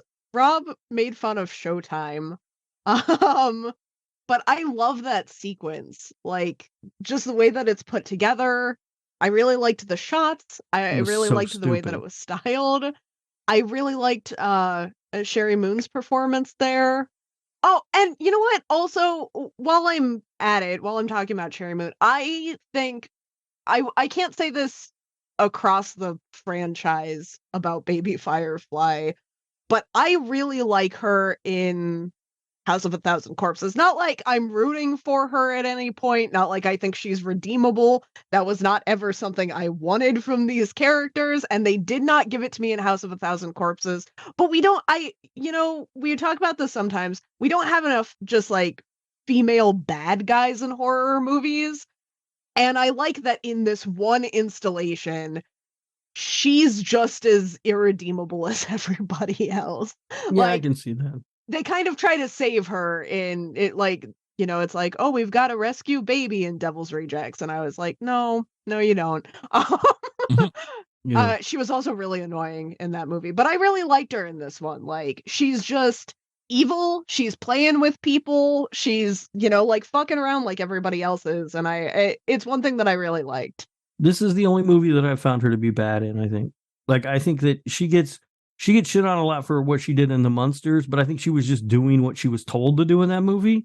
I think she did exactly what everyone wanted. Not everyone, but she did what they told her to do for The Munsters. Yeah, like I think that she was, is it annoying? Yeah, but that was exactly what they wanted. I'm not sure if that's what he wanted from her in this movie or not, but she's super fucking annoying. That goddamn giggle was driving me crazy in this movie. See, I'd watch her like 100 times in this before. I don't know what it was. Oh, actually, I do know what it was. I remember the line that did it. Tutti fucking fruity made me want to kill somebody in Devil's Rejects. I hate that. I like it. It's fucking dumb, Mikey. Tutti fucking fruity. Come on. So yeah, I was not a fan of her in Devil's Rejects, but I like her in House of a Thousand Corpses. I really like my favorite quote from the movie is I like to get fucked up and do fucked up shit, because it's the vibe of this movie. How they didn't kill Goober, I'll never know. And Goober, by the way, I did take a note. He was my favorite character in the entire film. I'm glad that you took a note about Goober. When you said that maybe we could convince you that something else was good in this movie, my first thought was Goober. It's like, there's no way. I did like Goober. Hell, we got more backstory on Goober than we do just about anybody else in this movie. He got the job. He got a name tag. It said G Uber. Somebody added an O to it. That guy's a dick. And now his name tag reads Goober. That's more backstory than we get for anybody else in this film. Some guy was a dick.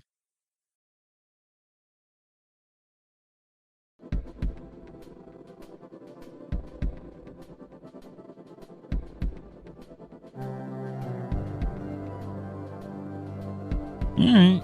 Do you guys have anything else you want to move into reviews and whatnot? Yeah, we can move into reviews and whatnot. I'm interested. Somebody needs to look up. Don't tell me until after I give my Portnoy for this score, but somebody needs to look up the Portnoy that I gave Devil's Rejects. I'm interested to see which one I rate higher. Okay. I'm interested to see. Because I honestly don't remember what I gave Devil's Rejects. Okay. I got it ready. Rob is not going to like my score for this. Oh, mine either. I don't care. I'm just going to throw that out there now. That's all right. That's going to be universal across the board. All right. None of us are going to agree with any of our other scores. Okay. So, although actually I take that back because Rob, I think, is going to appreciate the Rotten Tomatoes score. House of a Thousand Corpses has an official tomato meter of 21%. Whoa. I mean, I'm going to be honest, 21% seems high.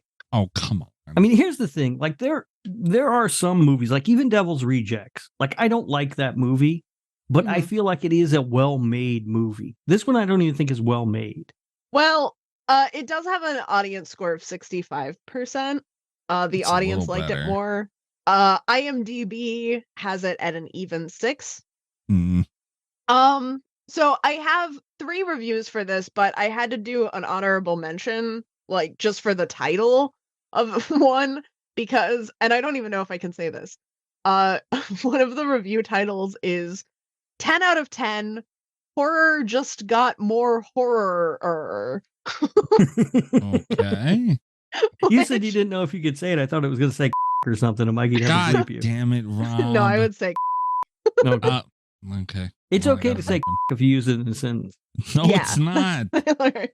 But yeah, I just I really liked that title. Okay, but we have a good review, a bad review, and then one that I just thought was really like honest. We'll put it that way. So Okay. our bad review, 2 out of 10 stars from Mr. M. Bunge. I don't read the names until we're live on this show, and sometimes I'm just not prepared for. You weren't prepared for them. M. Bunge? No, I was not. If you've ever dreamed of being a filmmaker, do not watch this disaster. It opens up this movie, if definitive proof that life is not fair. There are probably thousands, maybe tens of thousands of people who would sell their firstborn child to be able to make a film with the budget and resources that went into House of a Thousand Corpses. They'll never get that chance. Rob Zombie did, not because he demonstrated any ability or skill as a filmmaker, but because he was a rock star. And what's really unfair is that Zombie took the opportunity and created one of the worst and least scary cinematic goulashes you'll ever see. There's not much plot. There's literally not much more of a plot to this thing than 4 kids get lost in the backwoods and are brutalized by a family of weirdos. It's like a script was not actually written, but instead someone just took dictation and Zombie paced back and forth one night rambling away about how this happens and then that happens and then this other thing happens. You could take the last 40 minutes or so of this film, randomly switch around the scenes, and it would make exactly as much sense. This person fucking gets it. God damn it. As dispiritingly bad as this movie is, Zombie got to make a sequel to it. That's the sort of unfairness that drives people to contemplate suicide. In fairness to Zombie, however, The Devil's Rejects is much more professionally competent product. It still sucks hard, but maybe if he gets the chance to make like 200 or 300 more movies, he might finally come up with something halfway decent. I feel like God M. damn. Bunge sees me. Who I just think making fun Rob of his might name? be M. Bunge. Yeah. I feel like M. Bunge and I are on the same level. All right, Who's I not hope you getting have a picked good Although anymore? I will say, I do want to say this though about what M. Bunge wrote there. I don't begrudge Rob Zombie the opportunity to make a film. You know what I mean? Like, yeah, I get it. He's a rock star, and that's probably, and that certainly gave him a leg up in being able to make a film. But I think also part of that is through the image and everything that he crafted for himself as a rock star to be able to make this particular film. It made sense for him to make this movie. You know what I mean? Yeah. Yeah.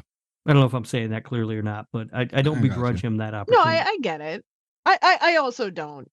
I think you should be allowed to make whatever kind of weird art you want, whether or not it's well received. Sure. Although I do think that after you make this movie, you shouldn't be allowed to make any more. But not 200 or 300 more. You know, if he hadn't been allowed to make more movies, you wouldn't have the monsters. that is true. He nailed that one. All right. So our second review comes from Sexy Tale on IMDb. Ooh. 10 out of 10 stars. Anyone who Jesus hated this movie should not be watching horror films. You like horror films? Have you seen the original 1974 Texas Chainsaw Massacre? If not, tell me about that obscure film. Jesus Christ, I think I joined a Facebook group, this fucking moron. if not, do yourself a favor and go watch it, and then come back and treat yourself to Rob Zombie's wonderful homage, House of a Thousand Corpses. This film is all about homage and humor, but it would be wrong to call it a parody. This film is really lovingly done. Mind you, this isn't in the same class No, I was right the first time. This isn't in the same class as movies like Apocalypse Now and Citizen Kane. I'm gonna let that one sit in. It is, however, still beautiful. The style is almost an overkill and is where most of the entertainment is derived from. The story is secondary. Like many a horror film, it's about a group of young people who go where they shouldn't and piss off. I can't believe I had to censor that word. Apparently IMDb does not like when you say piss. Some creepy hicks. In this case, they're looking for Dr. Satan, a local legend who might just be real. From there, it follows the Texas Chainsaw Massacre formula pretty closely, but far better than any of the film's sequels ever did. The film is very inventive and keeps from being boring or predictable. I was able to guess at a few things, but then again, I watch a lot of horror films. The real standout is the use of color. The photography is surprisingly good for horror effort. Another big reason to watch is Sid Haig, who acted in many 70s classic exploitation efforts. The guy has always been fun to watch and is really funny here. After this, I am really looking forward to Zombies: The Devil's Rejects. I don't find anything in this movie funny. Like, what was funny? Sid Haig. Absolutely. I didn't even find him funny. No, he was hilarious. I just don't find it funny. I don't. Rob, he was wearing a shirt that on the back it said, "If I want to hear from an asshole, I'd fart." Yeah, that's Come dumb. on, man. That's not funny. That's just dumb. It's funny. He wore the shirt. They up closed it like 3 times. They were I proud know of they that did shirt. because he doesn't know how to shoot a movie. No, we wanted you to see the shirt. I saw the shirt. Saw it the first time. Didn't laugh then. I didn't need to see it 2 more times to not laugh at it. This isn't a funny movie. I'm sorry. It's just not. You're crazy, man. And it's not. Everybody says that about Rob Zombie movies. They're always like, it's an homage to Texas Chainsaw. How many fucking homages to that goddamn movies this guy need to make? None of them are as good. He's a fan, dude. That's what fans will do. Come on. All right. And That person gets a candy bar. Oh, you spiteful bastard. Sexy Tail? Yeah, No. Sexy Tail gets a candy bar right out of my tail. Fucking coming up with this bullshit of have you ever heard of 1974's Texas Chainsaw Massacre? I also just want to throw out that since then, for 3 more years, Sexy Tail continued to review movies on IMDb, none of which were The Devil's Rejects, and then came back 3 years after that to review Seven Nights of Darkness specifically, and no more. Well, they watch a lot of horror movies too. They watch a lot of horror. They told us that like 3 times in the review. Yeah, that's fair. He might get a candy. Yeah, hey, give him like one of the little tiny ones you give out, not a full No, they get a big giant one. That's a 10 out of 10 to Zodiac, Rob. So, Well, you know. All right, a medium-sized one then. All right. And then this one I thought was really interesting. I was hoping that this was going to be Rob's take on the movie, but I saved it just in case we didn't hear this from him, which seems to be the case. This is from Coventry, 9 out of 10. Is a horror fan entitled to have a second opinion? I already had a user comment for House of a Thousand Corpses submitted here on the site dated over a year ago, and it was not very praising. In fact, my first viewing of this film was so disappointing that I excessively discouraged other people here from watching it. Rather than to simply ignore the old comment and pretend that I had never bashed it, I wish to write a new, more positive review, if only to convince other people who also disliked it at first to give it a second change. Not a second chance, second change. Second changes are very important. Several factors like praising reviews on the Devil's Rejects sequel and conversations with fellow horror nerd fans nearly forced me to rewatch House of a Thousand Corpses, and I'm glad I did. This truly is a film that requires multiple viewings before one can properly judge it. Rob Zombie's style is often innovating and so overwhelming that it might look overly hectic at first, but in reality, his dedication towards obscurity and his knowledge on classic cinema is one of the best things that could ever happen to the horror genre. And that is something you, or at least I, must discover with repeated viewing. Because when I think of Rob Zombie films, I think of all the innovation that's happening. It's so innovative. Repeated viewings, Rob. You got to watch another couple more times. Yeah. No, sadly, that was not my review.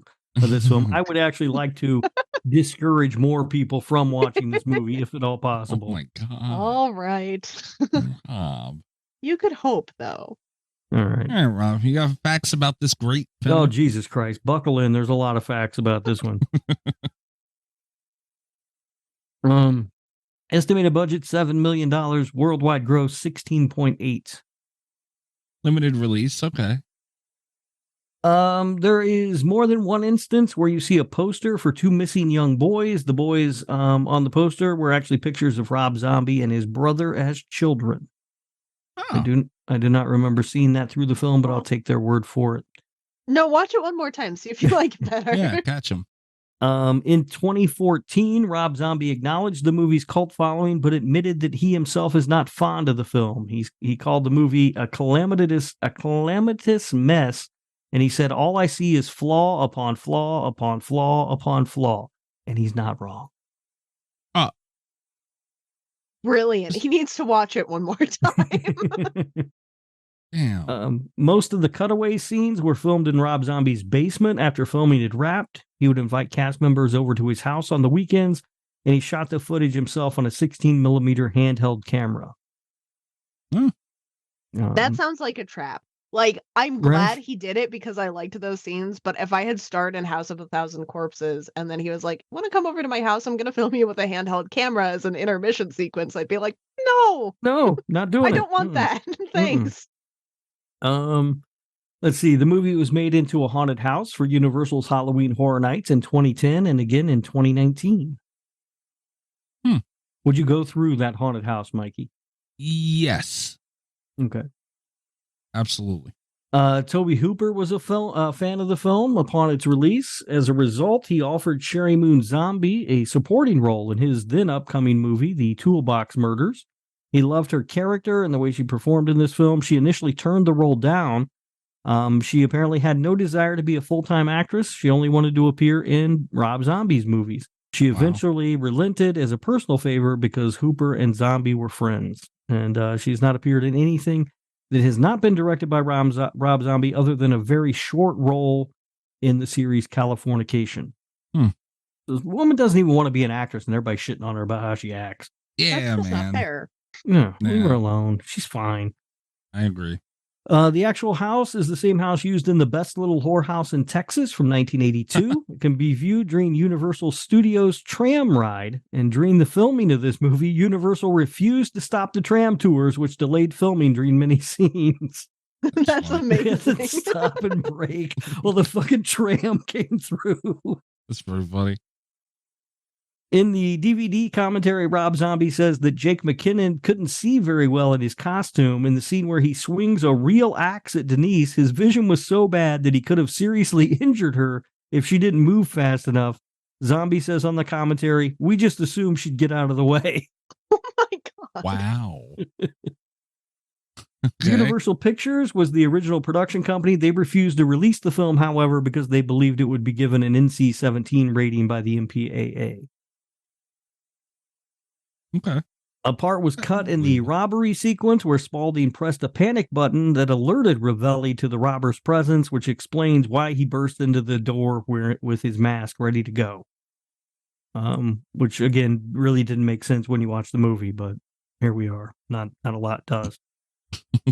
Wow. Karen Black plays Mother Firefly in this film, but she had a salary dispute during pre-production to the sequel, so she was replaced by Leslie Easterbrook in The Devil's Rejects. Otis and Baby's Bizarre Ranch during the home movie segments were inspired by the Charles Manson family's supposed home movies. Okay. As Harrison Young's character looks out the window at the children trick-or-treating, you can see the house used in the original Munsters, which is located on the Universal backlot. And his house in the movie is the home that was used in the television show Leave It to Beaver. Holy shit. Okay. Near the beginning of the film, Captain Spaulding tells Bill that he took over the shop right after the Duke nabbed his Oscar. Speaking about John Wayne winning the award, Later in the film, Spaulding tells the sheriff that don't get all True Grit on my ass, which is a reference to his previous comment. True Grit from 1969 is the only time John Wayne ever won an Oscar. That also means, if you do the math, he's been running that place for about 7.5 years, which was the initial question that he was asked. Too damn long. Yeah. The film's script was constantly changing, leading to an entirely different ending at one point. Originally, Grandpa Hugo was going to be revealed as the Mad Doctor, who in the rough cut was not even called Dr. Satan. Yeah, I told you, this thing's a fucking mess. Rob Zombie has said that he was constantly shooting 2 versions of the gorier scenes to appease Universal. For instance, a shot at the start of the film in which the robber was stabbed with the axe when he's on the floor. It was shot in 2 ways, one with blood and one without blood. There's an original 105-minute version of the film that was screened at a film festival prior to Lionsgate picking it up. The version leaked online on a peer-to-peer website. However, it was quickly replaced by the screener of the actual film. But it is extremely rare, but you can find the full-length version out there in certain places. Wow. Harrison Young is wearing an almost identical outfit to the one he wore when he played the older Ryan in the 1998 Steven Spielberg film Saving Private Ryan. Okay. This film would establish Sherry Moon Zombie as a scream queen, which is rather ironic because she has said before that she does not like horror movies. They scare her too much. Oh my God. I hate that. Sherry Moon Zombie is the one who came up with tiny cereal, which is called Agatha Crispies. I had forgotten it was called Agatha Crispy. I didn't notice it in the film. That may have made me laugh had I seen that in the film. I think I noticed for the first time, like, in the theater. Yeah. But then I didn't take notice of it today while I was watching. Right. Yeah. Rob Zombie described Otis as a cross between cult leader Charles Manson and blues rock artist Johnny Winter. Of course. In subsequent films, this is my own commentary here, he drops the Johnny Winter part of that entirely. According to Rob Zombie, the close-up shot of the mop and the bloody bucket was the most challenging shot in the film to get right. What? Why? I don't know. There was no further information given. That can't be right. According to the 2023 book House of Rejects, the making of Rob Zombie's Firefly trilogy, he had originally sought to cast Johnny Ramone as Stucky, though the legendary musician declined the part, citing concerns over his acting ability. Despite that, Ramone still turned out to the film's premiere because he wanted to show support for the project and its director. Look at that, a gentleman. Yeah. I don't know who Stucky is. That's the thing. Reading through here, I don't know who the fuck a lot of these characters are. Because it's a poorly written film. All right. All right. And finally, there was originally going to be an entire subplot about the skunk ape, but it was ultimately relegated to a cutaway sequence. Okay. I have no idea what that would have looked like. Last thing this movie needs is more fucking subplots that don't make sense. All right, that's all the trivia I have for this bullshit. All right. I do want to point out, if you want to see this movie done right, check out the 1991 film Nothing But Trouble, starring Dan Aykroyd, Chevy Chase, and John Candy. Oh, get out of here. Yeah, first of all, no. Second of all, I really thought you were going to say the 1974 Texas Chainsaw Massacre. No, I'm serious. Nothing But Trouble is a better version of this movie. It is not. Mind? Digital Underground shows up in it, Mikey. I know. I love Tupac, but no, it's still nothing. Are you crazy? I'm just saying, it's a better version of this same movie. Okay, Rob. Jesus. It's actually funny in parts. A couple here and there. All right, let's port away this thing. I cannot wait to see what you do to this poor fucking movie. Kat, you want me to go first or you want to go? You can go first if you want. Okay. I gave The Devil's Rejects a 9.3. Yeah. You're a goddamn idiot. Oh. What Seriously. the hell's wrong with Seriously, you, man? you're an idiot. No, I'm not. The Devil's Rejects was a great movie. Anyway, This one, this is not quite the caliber of Devil's Rejects to me. I feel it was a more refined film. I liked Otis a Yeah, little the more. refined taste of the Devil's Reject.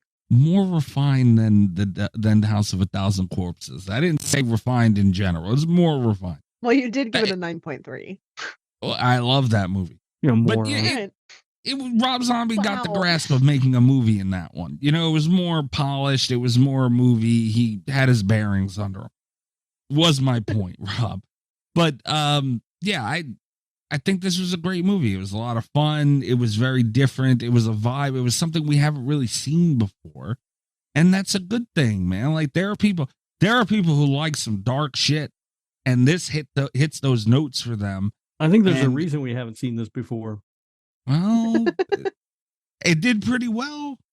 And I have the anniversary DVD in my collection, which Rob unfortunately did not get.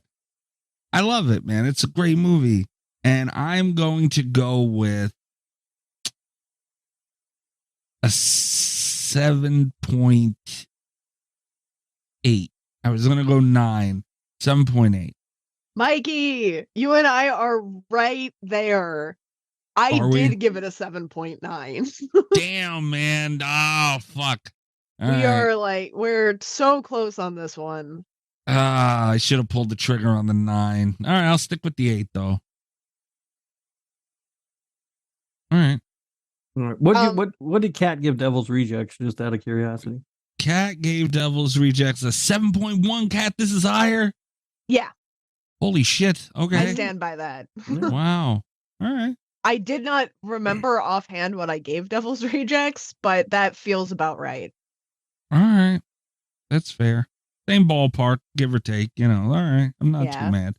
Like it's high enough where it's like it's one of those things I can appreciate that there were better filmmaking qualities in Devil's Rejects, but personal preference, I do prefer this one. So like about a point of difference, little less than a point of difference, you know, Okay.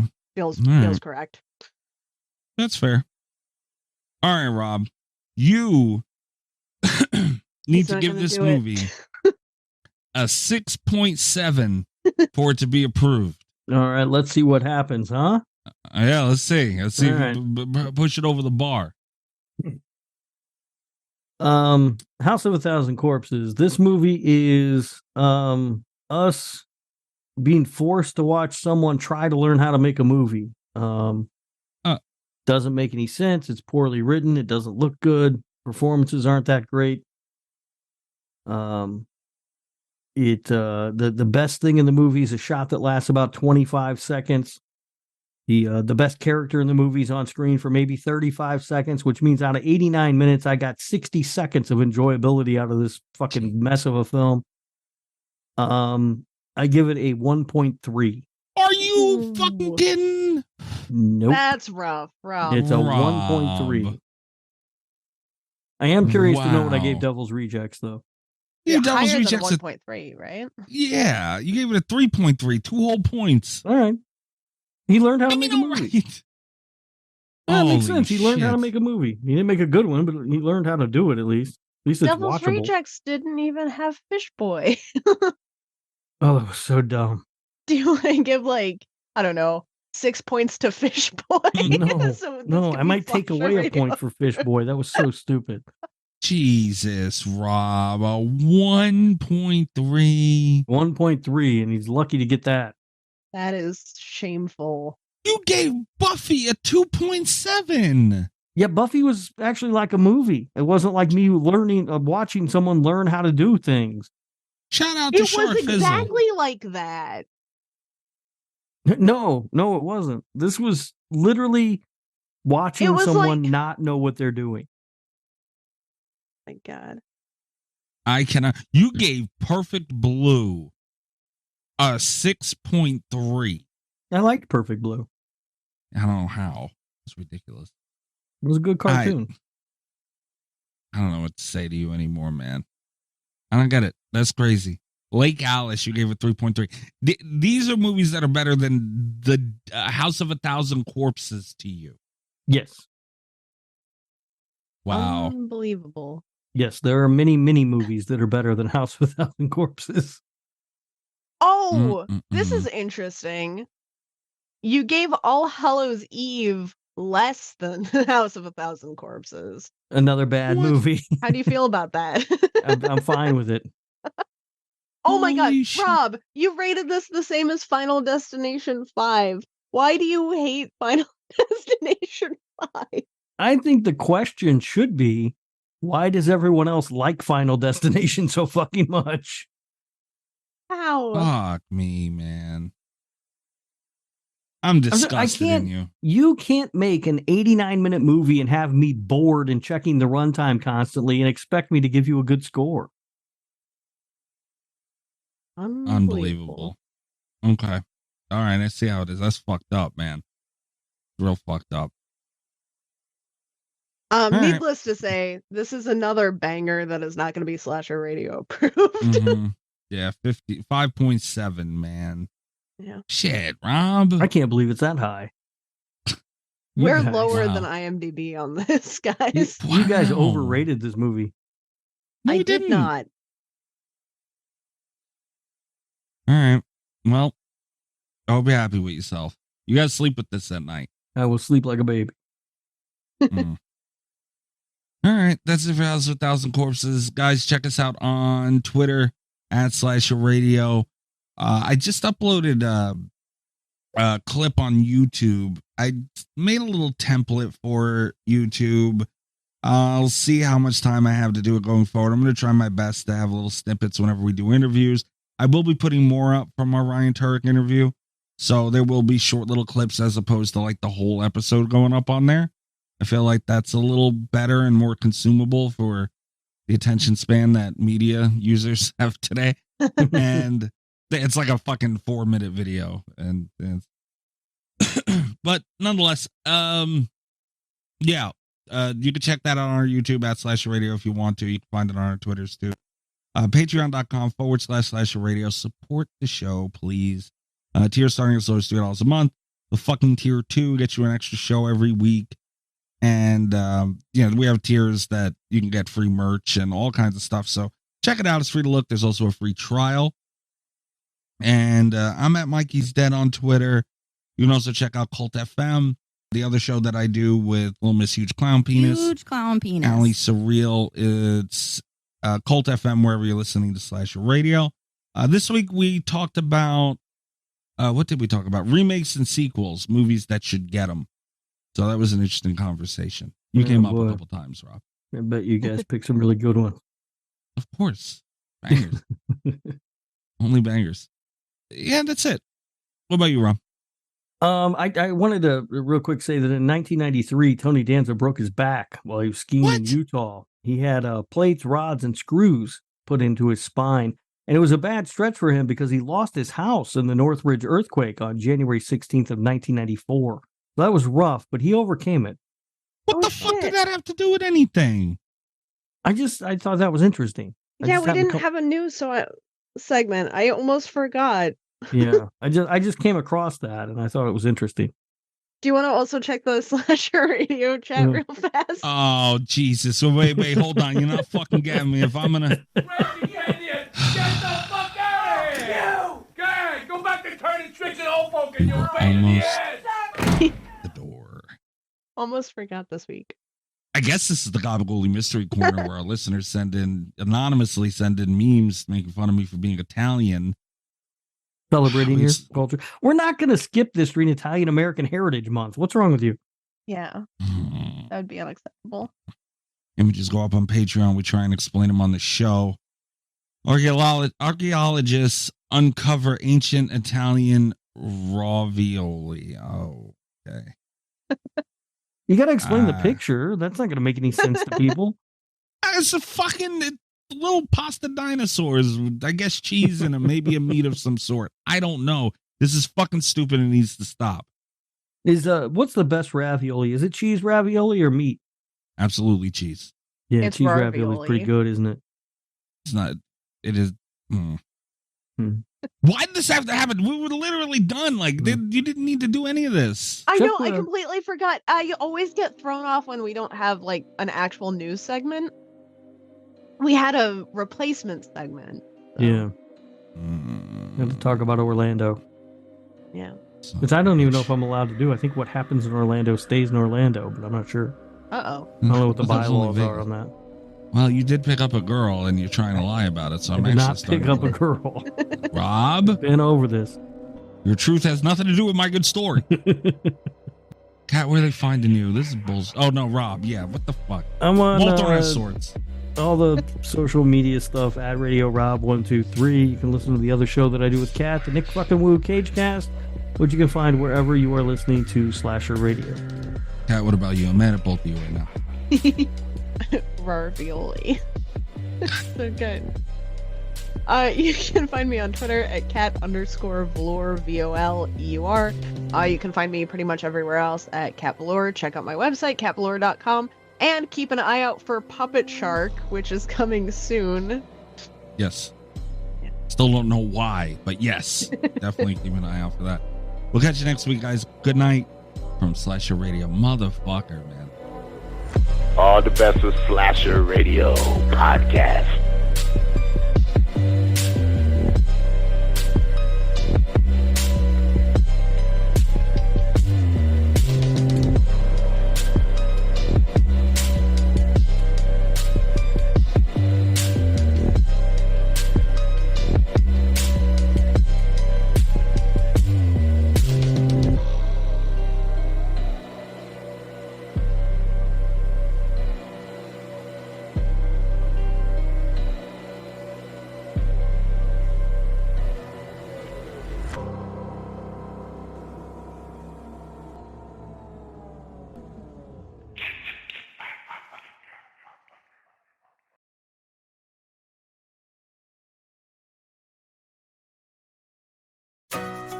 Stop by Sherwin-Williams and get 30% off select paints and stains June 13th through the 23rd. It's the perfect time to transform your space with color.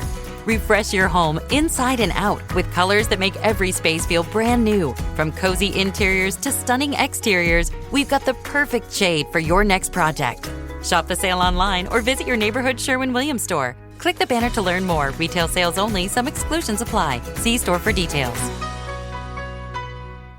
If you're a podcast host, listen up, this one's for you. My name is Allie Jackson. I'm the host of Finding Mr. Height, a dating and relationship podcast that I've been doing for 4 years now, sharing my positive and practical approach to dating that's built on my own life experience. And I wanted to share another experience that I've had, my secret behind monetizing my show. It's called Red Circle, and I was just telling my colleague about how much I love their platform. With Red Circle, not only am I getting a seamless hosting experience, but I also love the support I receive in ad sales. It's not just typical ad sales either. It's targeted opportunities based on my show and my life. And the platform is super simple. You just set your preferences and Red Circle matches you with sponsors that align with your show. You can vet every opportunity and their platform gives you great analytics. More recently too, my Red Circle team has brought me opportunities outside of my podcast on social media to really augment the podcast partnerships, bring them full circle. I just can't recommend them enough. If you want to give it a try, go to redcircle.com to get your free trial. That's redcircle.com for a free trial.